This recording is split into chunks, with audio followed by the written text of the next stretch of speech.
결국 최악의 상황이 벌어지고 말았습니다. 대부분의 기상 모델에서 제10호 태풍 산산이 일본의 규슈 지방을 통해 상륙한 뒤 일본 열도를 그대로 관통하는 최악의 경로를 예측하고 있기 때문인데요.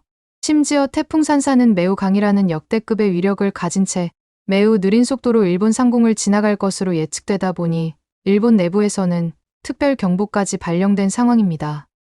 지진과 화산활동으로 이미 불안에 떨고 있던 일본에 이번엔 태풍까지 덮치면서 일본 국민들 사이에서는 왜 하필 자신들만 이런 연이은 재난을 겪어야 하는 거냐며 불만의 목소리가 터져나오고 있다는데요. 최악의 시나리오가 확정된 지금 일본 내부에서는 어떤 일이 벌어지고 있는 건지 함께 알아보러 가실까요? 잠깐 1초 만에 누를 수 있는 좋아요 버튼만 눌러주시면 영상 제작에 큰 힘이 됩니다. 안녕하세요. 저는 일본 기상청에서 기상예보관으로 일하고 있는 유리코라고 합니다. 지금 일본은 10호 태풍 산산 때문에 정말 위험한 상태인데 이런 상황에서 한국에 계신 분들께 꼭 드리고 싶은 말씀이 있어서 이렇게 글을 쓰게 되었어요. 올해 들어 일본은 정말 태풍의 영향을 많이 받고 있어요. 5호 태풍 마리아, 6호 태풍 손띤, 7호 태풍 안필까지 이렇게 연달아 태풍이 일본을 강타했죠. 특히 마리아는 8월 초에 혼슈 도호쿠 지역을 관통해서 큰 피해를 줬어요. 그때 많은 지역에서 홍수와 산사태가 발생했고 수많은 가구가 정전을 겪었습니다. 복구 작업이 한창인 상황에서 손띤과 안필이 연이어 일본을 강타했죠. 하지만 태풍은 여기에서 끝나지 않았습니다. 이런 상황에서 또다시 10호 태풍 산산이 다가오고 있거든요. 산산은 지금까지 일본을 강타한 태풍들과는 차원이 다른 위력을 가지고 있어요. 크기도 크고 강도도 매우 강하거든요. 게다가 이동속도가 매우 느려서 장기간 영향을 줄 것으로 예상되다 보니 걱정이 이만저만이 아니랍니다. 시간이 흐를수록 태풍 산산의 형태가 점점 더 뚜렷해지고 있다는 걸 확인할 수 있더군요. 특히 태풍의 눈이 선명하게 보일수록 그 세력이 강해진다는 뜻인데 산산은 계속해서 힘을 키우고 있는 걸로 보입니다. 특히 이번 산산 관련해서는 정말 놀라운 수치들이 측정되고 있는 상황이에요. 태풍 중심 근처에서는 바람이 무려 초속 60m까지 불 수 있다고 하거든요. 이게 얼마나 강한 바람인지 상상이 되시나요? 보통 태풍이 오면 우산을 쓰고 다니기 힘들다고 하잖아요. 그런데 이 정도 바람이면 아마 우산은커녕 서 있는 것조차 힘들 거예요. 그나마 서 있는 것만 힘들 정도면 집에 있으면 되니 다행일 텐데 60m씩이나 되는 바람은 여기서 끝이 아닙니다. 이 정도 되는 강풍이 특히 더 무서운 이유는 달리고 있는 트럭들이 바람에 넘어갈 수 있고 건물의 지붕이 아예 통째로 날아갈 수도 있기 때문이거든요. 심지어 제대로 고정되지 않은 건물의 외벽이 떨어져 나갈 수도 있습니다. 집 안에만 있는 것도 결코 안전한 게 아니라는 거죠. 그리고 이런 강한 바람이 오랫동안 지속될 건 역시 심각한 상황입니다. 지금까지의 관측 결과로 봤을 때 산산은 일본을 따라 천천히 이동하면서 오랫동안 영향을 줄 텐데 그 시간 동안 계속해서 이런 강풍이 불면 피해가 얼마나 클지 상상조차 되질 않네요. 더 큰 문제는 이번 태풍 산산이 2019년 10월에 일본을 강타했던 태풍 하기비스와 비슷할 것이라는 전망이 나오고 있다는 거예요. 한국 분들도 태풍 하기비스에 대해 잘 알고 계신가요? 그때 일본에서는 100명 가까운 사람들이 목숨을 잃었어요. 엄청난 폭우 때문에 하천이 범람하는 건 물론이고 대규모 산사태까지 발생했죠.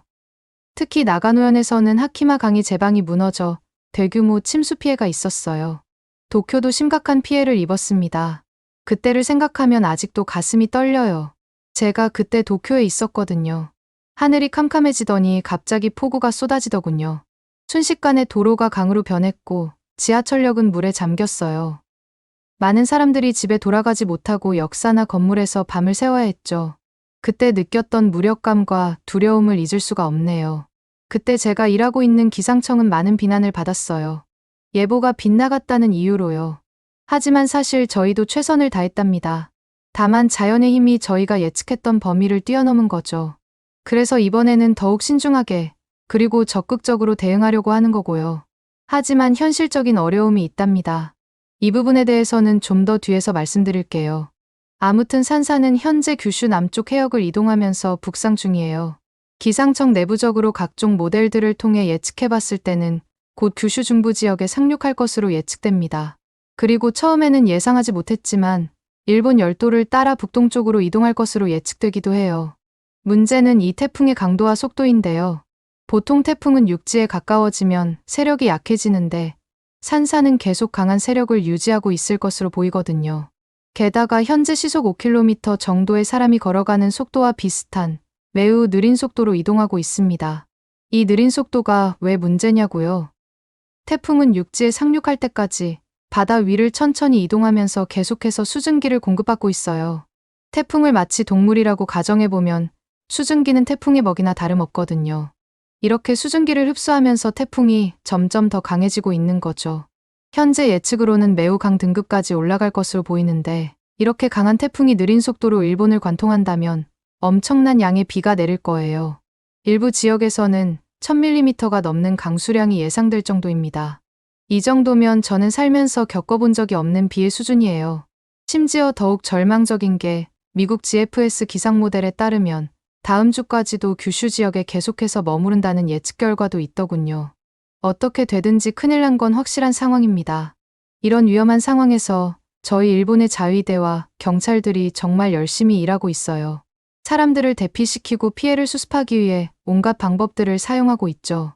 하지만 이렇게 모든 인력이 재난 상황을 대비해서 구조와 대피하는 데에만 투입되다 보니 또 다른 문제가 생기고 있어요.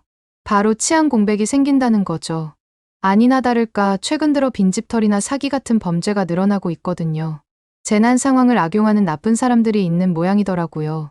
특히 피해 지역에서 집을 수리해준다며 접근한 이후에 과도한 비용을 요구하는 일도 있다고 하던데 힘든 사람의 마음을 이용하는 거 보면 정말 너무 못됐다는 생각이 듭니다. 그런데 더 큰 문제는 이런 상황에서 일부 사람들이 일본에 살고 있는 외국인들을 의심하기 시작했다는 거예요. 몇 년 전에도 이런 일이 생겼던 히로시마 지역에서는 외국인에 의한 빈집털이가 성행하고 있다는 루머가 퍼져서 경찰이 나서서 해명까지 했던 사례가 있었습니다. 실제로는 같은 일본인들이 저질렀던 범죄인데 말이에요. 이것뿐만이 아니에요. 그 전에도 큰 재난이 있을 때마다 비슷한 루머들이 퍼졌었죠. 특히 한국인들을 이유 없이 싫어하는 사람들이 이런 루머들을 퍼뜨리는 걸로 알고 있습니다. 심지어 일부 지역에서는 자경단까지 만들어졌다고 하더군요. 정말 큰 문제라고 생각해요. 일본에 살고 있는 외국인들도 같은 재난 상황에 처한 사람들인데 이렇게 이유 없이 차별하고 의심하는 건 너무해 보이거든요. 오히려 이럴 때는 국적 상관없이 서로 도와야 할 때 아닌가요? 설상가상으로 일본 전역에서 쌀이 부족해지는 현상까지 두드러지고 있습니다. 마트에 가보면 쌀 판매대가 텅 비어 있는 경우가 많거든요. 각종 자연재해가 잇따르다 보니 사람들이 쌀을 사재기해서 그렇다는 의견이 지배적이더군요. 사실 저조차도 불안하기는 해요. 심리적으로 태풍이 오기 전에는 비상식량을 준비해놔야 문제없이 밥을 먹을 수 있을 텐데 쌀을 구하는 것 자체가 문제가 되잖아요. 저를 비롯한 일본 사람들은 이렇게 식량까지도 걱정해야 하는 상황이랍니다. 아무튼 이런 여러 가지 문제가 생기다 보니 제가 일하고 있는 기상청에서는 매일 회의를 하고 있어요. 하지만 청장님의 지시는 여전히 소극적입니다. 시민들에게 대피 경로만 알려주면 된다고 하시거든요. 정말 답답해서 어떻게 해야 할지 모르겠어요. 이대로 가만히 두다가는 산산이 일본 본토에 상륙했을 때 큰 피해가 발생할 것 같거든요. 특히 저번 오후에 진행했던 회의에서는 청장님께 긴급 대피 경보 발령을 건의했어요. 태풍의 위력이 예상보다 더 커지고 있었거든요. 그래서 도쿄를 포함한 관동 지방은 최소 일주일 동안 태풍의 영향권에 있을 테니 지금이라도 긴급 대피 경보를 발령해서 외출을 완전히 금지해야 한다고 말씀드렸어요. 특히 태풍 산산이 상륙한 이후의 3일간은 정말 위험하다고 판단했습니다. 하지만 청장님은 여전히 같은 말씀만 하시더군요. 그저 정부의 지침을 따라야 하고 지금 당장 긴급 대피 경보를 발령하면 사회적 혼란만 커질 거라는 답변뿐이었어요. 청장님이 어떤 힘이 있는지 잘 알고 있는 제 입장에서는 답변을 들으면서 정말 속이 까맣게 타들어가더군요. 저희가 이렇게 일하고 있는 이유가 사람들의 안전을 지키기 위해서잖아요. 사회적으로 혼란이 발생하는 걸 걱정하는 것도 이해가 안 되는 건 아니지만 그래도 이런 것들보다 더 중요한 건 사람들의 생명이라고 생각해요. 그래서 저는 포기하지 않고 계속해서 청장님을 설득했습니다. 밤새도록 데이터를 분석하고 예측 모델을 돌려가며 이번에 다가오는 태풍 산산이 얼마나 위험한지 설명했죠. 다행히 제 필사적인 노력이 통했는지 28일 오후 1시가 되어서야 겨우 태풍 특별경보가 발령되었어요. 특별경보라는 게 어떤 걸 의미하는지 아시나요? 수십 년에 한 번 있을 법한 극단적인 기상현상이 예상될 때만 발령되는 거예요. 중심기압이 930헥토파스칼 이하거나 최대 풍속이 초속 50m를 넘을 때 내리는 건데 이번 10호 태풍 산산이 그 정도로 강력하다는 거죠. 이번 특별경보와 대피령으로 인해 미야자키와 가고시마 주민 63만 명이 대피할 예정이고 토요타는 14곳의 공장 가동을 중단했다고 하니 어느 정도일지 감이 오실 거라고 생각합니다. 하지만 이렇게 늦게 경보를 내리면 뭐 하나요?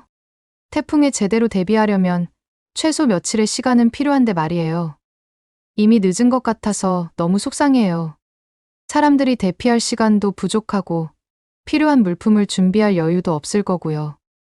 게다가 이동 속도가 느려서 한 지역에 오랫동안 영향을 줄 것으로 예상되는 이번 태풍 특성상 그만큼 피해가 더 클 것으로 예상되는 건 불보듯 뻔한 일이죠. 솔직히 말씀드리면 저는 청장님도 긴급대피 경보를 발령해야 한다는 걸 알고 계셨다고 생각해요. 하지만 기상청 내부적으로 도는 소문에 따르면 정부로부터 압박을 받고 계신 모양이더라고요. 그럴 만한 게 일본인들이 단체로 태풍을 피해서 한국으로 도망가려는 움직임이 심심치 않게 보이고 있거든요. 공항에만 가면 한국행 티켓을 사려는 사람들로 북새통이라고 해요. 정부에서는 이런 대규모 이동을 막으려고 하는 것 같아 보이고요. 이런 상황들이 겹치면서 결정이 늦어진 것 같더군요. 하지만 태풍은 이러고 있는 저희를 기다려주지 않으니 정말 가슴이 아픕니다. 더 큰 문제는 이런 일들이 반복되다 보니 저희 기상청에 대한 국민들의 신뢰가 급격히 떨어지고 있다는 거예요. 당장 이번 10호 태풍 산산만 하더라도 저희가 처음에 예상했던 경로를 여러 번 빗나가다 보니 신뢰를 많이 잃었죠. SNS를 켤 때마다 또 빗나간 예보, 세금 낭비하는 기상청처럼 기상청을 비난하는 글들이 넘쳐나고 있던데 이런 말들을 볼 때마다 정말 가슴이 아플 따름입니다. 어제는 한 시민분이 직접 기상청에 찾아와 고함을 치는 일까지 있었다니까요. 물론 경호원들이 막아서 사무실 내부로까지 들어오지는 못했지만 당신들 때문에 우리가 얼마나 피해를 보고 있는 줄 아느냐고 소리치셨다고 하더군요. 솔직히 그분 입장에서는 틀린 말이 아니라는 걸 잘 알기 때문에 속상합니다. 이런 것들을 생각하면 심리적인 압박 때문에 잠도 잘 못 잘 때가 많아요. 특히나 요즘같이 태풍이 끊임없이 오는 날들은 더하죠. 하지만 저희도 정말 최선을 다하고 있다는 걸 알아주셨으면 좋겠어요. 오죽하면 저희 직장 동료들도 직장인들의 유일한 낙인 점심시간에 만나도 웃음 한 번을 보기가 힘들다니까요. 아무튼 지금까지 나온 예보에 따르면 태풍이 상륙하는 날부터 24시간 동안 예상되는 강수량이 아마미 지방에서 300mm, 규슈 남부와 도카이 지방에서는 200mm에 이를 거예요. 그 후에도 계속 비가 내려서 규슈 남부 지방을 중심으로 하루에 최대 500에서 600mm의 폭우가 예상되는 상태이고요. 이렇다 보니 지금 일본 전체가 위기 상황이에요. 특히 구마모토를 포함한 규슈 지역은 정말 심각합니다. 제방이 무너지고 산사태가 발생할 가능성이 매우 높거든요. 지금 당장 대규모 대피가 필요한 상황인데 저희가 늦장을 부리면서 대응하는 바람에 아직도 많은 주민들이 위험에 노출되고 있는 상태죠. 솔직히 이런 재난재해들이 한꺼번에 밀려오니까 정말 어떻게 해야 할지 모르겠어요. 겨우 저희가 할 수 있는 일이라고는 컴퓨터로 최선을 다해 계산을 한 다음에 예보를 통해 사람들에게 위험을 알리는 거잖아요. 아무튼 요즘에 쌓인 게 많다 보니 너무 감정적으로 나온 것 같네요. 그런데 정말 아이러니한 게 뭔 줄 아시나요? 저희 일본의 바로 옆 나라인 한국의 상황입니다.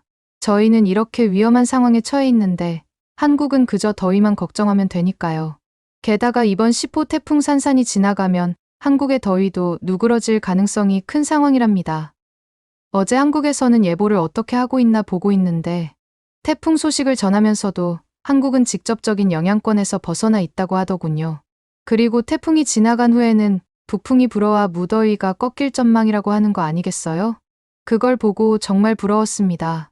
같은 태풍이고 이렇게나 붙어 있지만 완전히 다른 영향을 끼치는 걸 보면 정말 운명의 장난 같더군요. 사실 10호 태풍 산산도 문제이긴 하지만 산산이 지나간 이후에도 걱정되는 게 있어요. 최근 일본에서 지진 활동이 너무 잦아지다 보니 이것도 상황이 심각하거든요.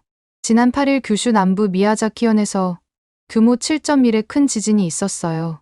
그 충격이 채 가시기도 전에 9일에는 도쿄 근처 가나가와현에서 규모 5.3 지진이 발생했고 10일에는 홋카이도 근처 해역에서 규모 6.8의 지진이 또 있었어요.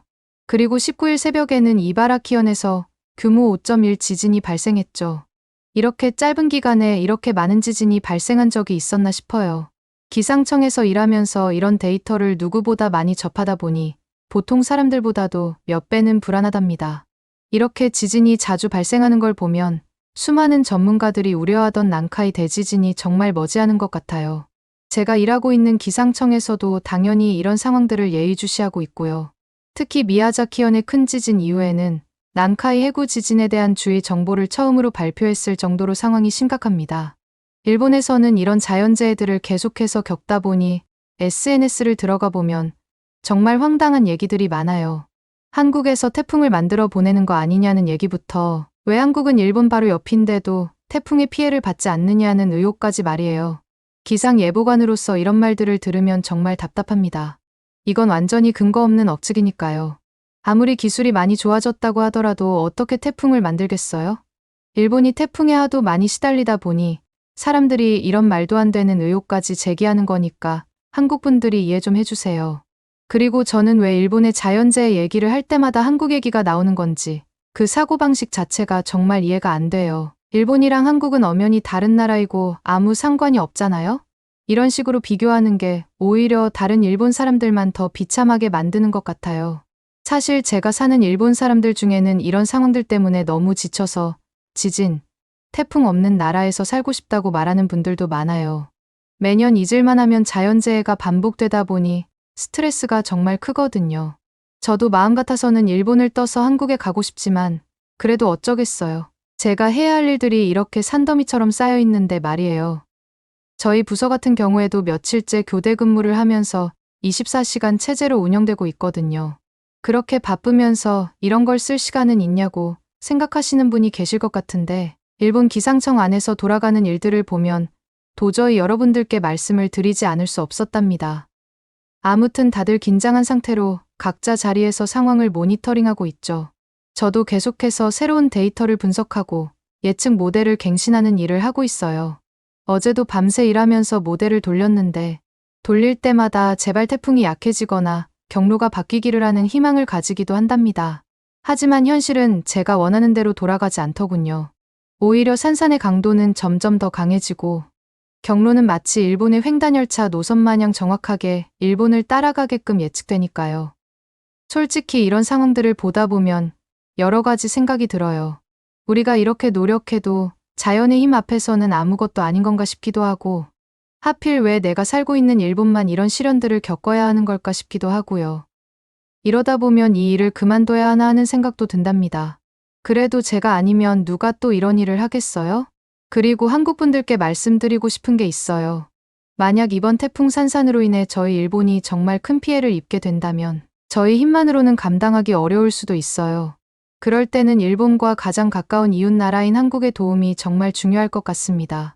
사실 일본과 한국이 역사적으로 복잡한 관계를 가지고 있다는 걸 잘 알고 있어요. 어쩔 때는 갈등도 생기고 서로 이해하기 어려운 부분도 있죠. 하지만 이런 위기 상황에서는 그런 것들을 잠시 제쳐두고 서로 도와줘야 한다고 생각해요.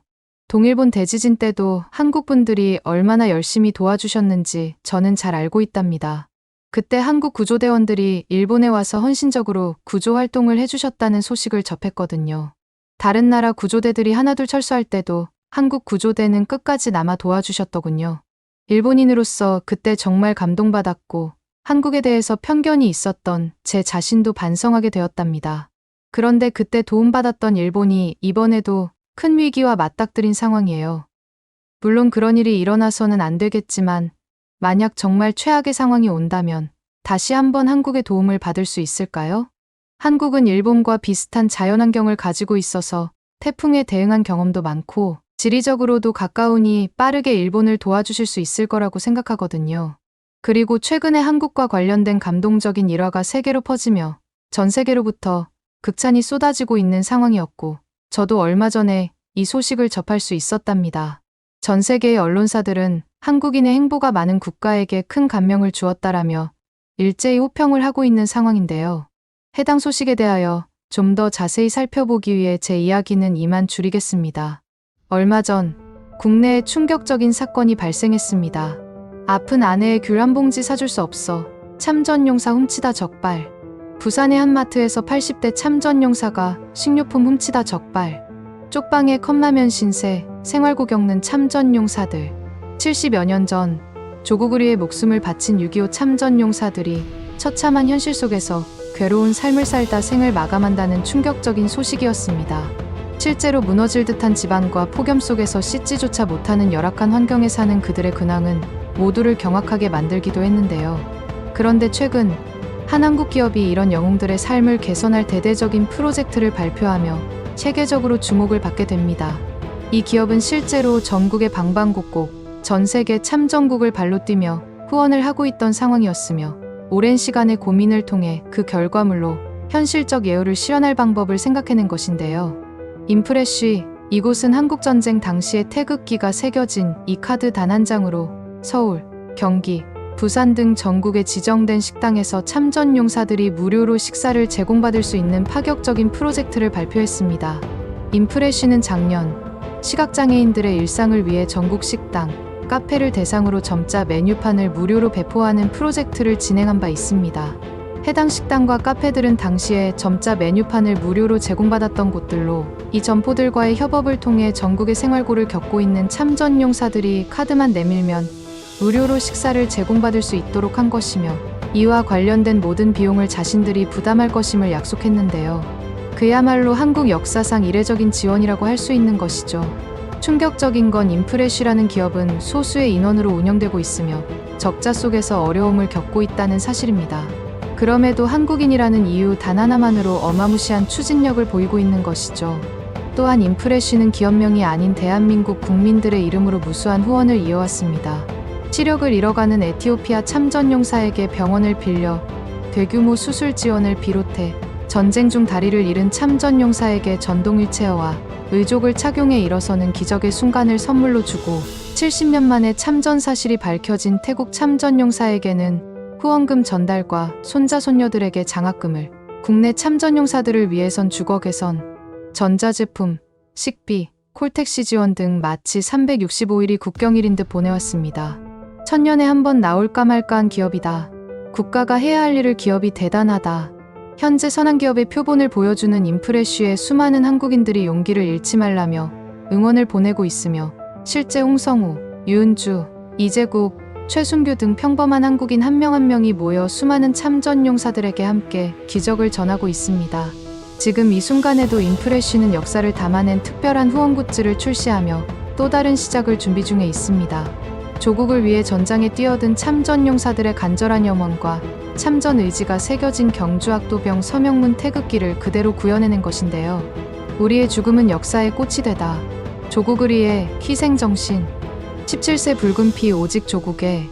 인프레쉬는 단 하나의 서명도 놓치지 않기 위해 41년의 기술력을 갖춘 장인을 통해 오랜 시간을 들여 본 모습 그대로를 담아냈으며 5가지의 다양한 태극기의 모습이 구현되었습니다. 또한 해당 상품의 수익금은 6.25 참전유공자를 비롯해 국가를 위해 희생과 헌신한 모든 분들에게 후원된다고 합니다. 후원 상품의 구매처는 고정 댓글에 남기겠습니다. 정전 후 무려 71년의 세월이 흘렀습니다. 20대 청춘을 전장에서 보낸 그들은 어느새 90대 중반의 노인이 되었습니다. 많은 참전용사분들의 생활이 개선되길 바라며 지금의 대한민국이 있기까지 위대한 희생과 헌신이 있었다는 걸 잊지 않고 다시금 역사를 되새기는 하루가 되셨으면 합니다. 감사합니다. 오늘의 사연은 어떠셨나요? 오늘의 사연이 마음에 드셨다면 좋아요만 한번 눌러주세요. 1초밖에 안 걸리지만 좋아요를 한번 눌러주시면 더 좋은 사연을 소개해드리는데 큰 힘이 된답니다. 긴 영상 시청해주셔서 감사합니다. 오늘도 행복한 하루 보내세요.